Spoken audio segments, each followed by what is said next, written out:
జగిత్యాల జిల్లా అగ్రికల్చర్ కళాశాలలో paper leakage కేసులో సంచలన అంశాలు వెలుగు చూస్తున్నాయి. ఇన్ సర్వీస్ ఏఈఓలు అడ్డదారులు తొక్కి సిబ్బంది అధికారులు కుమ్మక్కై పేపర్ లీక్ చేసినట్టుగా తెలుస్తోంది. పేపర్ లీకేజీతో సంబంధం ఉన్న వారిలో జగిత్యాలకు చెందిన 8 మంది ఉన్నారు. పరీక్షకు 2 గంటల ముందు వాట్సాప్ ద్వారా ఇన్ సర్వీస్ ఏఈఓలకు పేపర్ అందింది. దీంతో 8 మంది ఇన్ సర్వీస్ ఏఈఓలను సస్పెండ్ చేశారు. రాష్ట్ర వ్యాప్తంగా ఇన్ సర్వీస్ ఏఈఓలు 35 మందికి ఈ పేపర్ లీకేజ్తో సంబంధం ఉన్నట్టుగా తెలుస్తోంది. మరిన్ని వివరాలు మా ప్రతినిధి సందీప్ రావు అందిస్తారు. కళాశాలలో పేపర్ లీకేజు కలకలం రేపుతోంది. శాతవాహన యూనివర్సిటీ పరిధిలో ఉన్నటువంటి ఈ అగ్రికల్చర్కి సంబంధించినటువంటి 3వ ఏడాది మొదటి సెమిస్టర్ ప్రశ్నపత్రం లీకేజ్ కలకలం రేపుతుంది. ప్యాథాలజీ విభాగానికి సంబంధించినటువంటి ప్రశ్నపత్రం ముందుగానే వాట్సాప్లో చక్కర్లు కొట్టినట్టు మనకు సమాచారం అందింది. అయితే దీనికి సంబంధించి ఇన్ సర్వీస్ కోటాలో అంటే అగ్రికల్చర్ పాలిటెక్నిక్ కోర్సు చేసినటువంటి వారు ఇన్ సర్వీస్ కోటాలో ఏఈఓలుగా నియామకమయ్యారు. వారంతా కూడా ఈ రెగ్యులర్గా బీఎస్సీ అగ్రికల్చర్ చదివేటువంటి వారికంటే అత్యధికంగా మార్కులు పొందారు. అందులో రాష్ట్ర వ్యాప్తంగా దాదాపు 28 మంది వరకు ఉన్నట్టు మనకు తెలుస్తోంది వివిధ యూనివర్సిటీలకు సంబంధించి.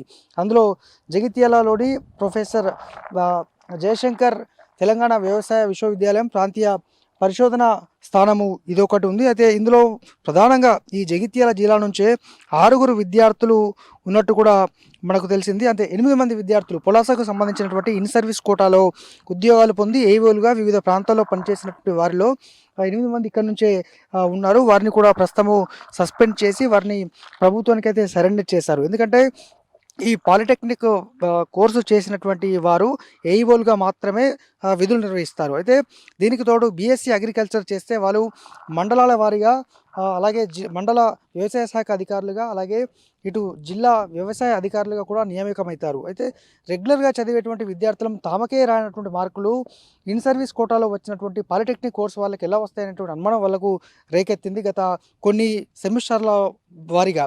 దీనిపై ప్రొఫెసర్లకు కూడా సమాచారం ఇచ్చారు. ప్రొఫెసర్లు దీన్ని కాస్త సీరియస్గానే భావించారు.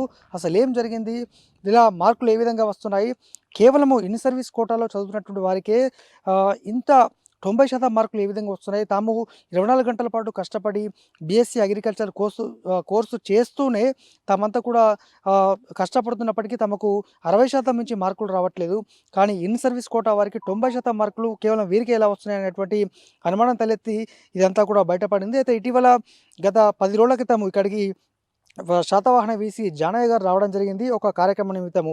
అప్పుడు విద్యార్థులంతా కూడా బీఎస్సీ అగ్రికల్చర్ స్టూడెంట్స్ 3వ సంవత్సరానికి సంబంధించి చదువుతున్నట్టు వారంతా కూడా ఇటు జానయ్యకు ఫిర్యాదు చేశారు.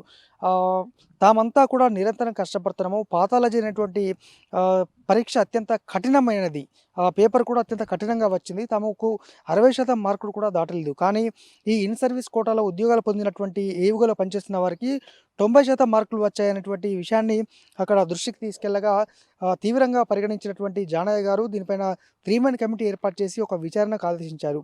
ఆ విచారణలో భాగంగా అక్కడ ఎగ్జామ్ జరిగేటువంటి ప్రాంతంలో సీసీ ఫుటేజ్ ఉంటుంది. ఆ సీసీ ఫుటేజ్ను కూడా పరిశీలించారట. పరిశీలించినటువంటి క్రమంలో ఎవరైతే ఎక్కడెక్కడ ఎగ్జామ్ జరిగాయో అక్కడ కేవలం ఇన్ సర్వీస్ కోటాలో ఉద్యోగం చేస్తూ ఇప్పుడు ఈ ఎగ్జామ్ రాసినటువంటి వారు మాత్రమే నిమిషాల్లో అంటే దాదాపు 9 గంటలకు ప్రారంభమైతే 11, 12 గంటల వరకు ఎగ్జామ్ ఉంటుంది, కానీ వీళ్ళు ప్రారంభమైన గంటలోపే పరీక్ష పూర్తి చేసి బయటకు వెళ్ళినట్టు కూడా గుర్తించారు. వీళ్ళంతా కూడా రాష్ట్ర వ్యాప్తంగా 28 మంది ఉన్నారు.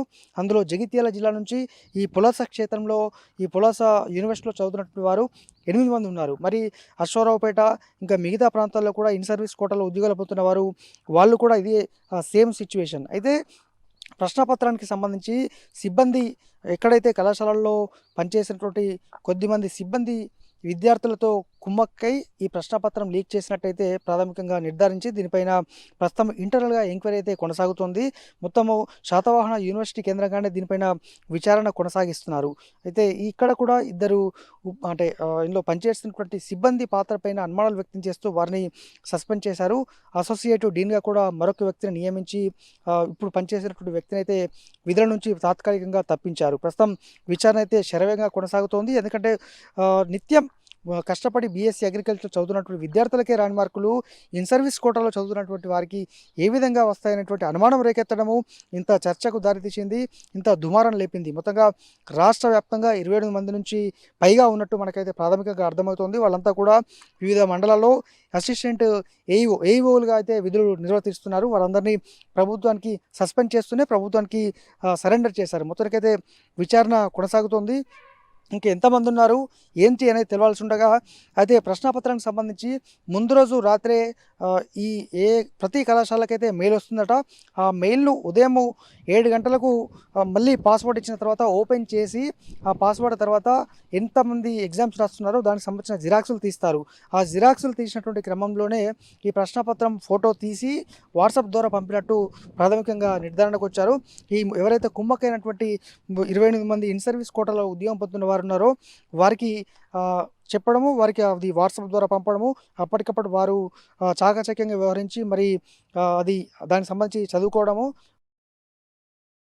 చేయడం జరిగినట్టు మనకు ప్రాథమికంగా నిర్ధారణ అయింది. అధికారులు కూడా అదే నిర్ధారించారు. దీనికి సంబంధించి అయితే ఇంకా లోతుగా అధ్యయనం చేస్తున్నారు. ఇంకా ఎవరి పాత్ర ఉంది దీని వెనుక? కేవలం అధ్యాపకులతో పాటు ఇంకా సిబ్బంది ఉన్నారా? జిరాక్స్కి సంబంధించి తీసేటువంటి క్రమంలో అక్కడ ఎవరు ఇన్ఛార్జ్గా ఉన్నారు అనేటువంటి కోణంలో రాష్ట్ర వ్యాప్తంగా కూడా అన్ని యూనివర్సిటీల్లో ఈ ఎంక్వైరీ అయితే కొనసాగుతోంది. ఇది పులాస వ్యవసాయ క్షేత్రం నుంచి అగ్రికల్చర్ బీఎస్సీ 3వ సంవత్సరము ఫస్ట్ సెమిస్టర్ సంబంధించి పాథాలజీ పేపర్ లీకేజ్కి సంబంధించినటువంటి ప్రధానమైనటువంటి వార్త. కెమెరా పర్సన్ మనోజ్ కుమార్తో సందీప్ రావు, టీ న్యూస్, జగిత్యాల జిల్లా.